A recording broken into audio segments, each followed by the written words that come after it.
Power star Pawan Singh के गाना के सामने फिर से टूटा खेसारी लाल यादव के गाने का रिकॉर्ड। तो क्या है खबर इस वीडियो में हम जानने वाले हैं। तो वैसा अगर आप पावर स्टार पवन सिंह के सच्चे फैन हैं तो चैनल को सब्सक्राइब करके छोटा सा कमेंट जरूर करना और वीडियो आप पूरा जरूर देखिए। 2 दिन पहले पावर स्टार पवन सिंह का एक गाना आया था जिस गाने का नाम था पिया छोड़ दी ही ना। ये गाना 2 दिन में देखा जाए तो 5 मिलियन का एक नया रिकॉर्ड भोजपुरी इंडस्ट्रीज में बना चुका है।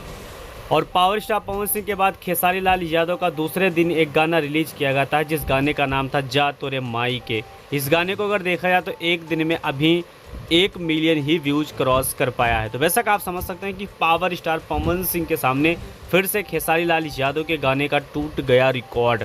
तो वैसा का क्या अब ये गाना पावर स्टार पवन सिंह का रिकॉर्ड आगे चल के तोड़ पाएगा कि नहीं तोड़ पाएगा, आप लोग कमेंट बॉक्स में कमेंट ज़रूर करिए। साथ में आपको बताना चाहता हूँ कि पावर स्टार पवन सिंह का एक और बवाल गाने का शायद आज एक पोस्टर छोड़ा जाए जो कि बहुत कमाल का गाना है और रिलीज होने के बाद फिर से एक नया रिकॉर्ड बना सकता है पावर स्टार पवन सिंह के इस गाने को लेकर। दूसरी सबसे बड़ी अपडेट आपको दे देना चाहता हूं कि पावर स्टार पवन सिंह 22 तारीख को देखा जाए काराकाट लोकसभा में देखा जाए तो पवन सिंह प्रचार करने के लिए उतरने वाले हैं। 22 तारीख को पावर स्टार पवन सिंह काराकाट पहुंचेंगे और वहां की जनता से मुलाकात भी करेंगे। तो वैसे कि इस पे आपका क्या राय चल रहा है कमेंट बॉक्स में कमेंट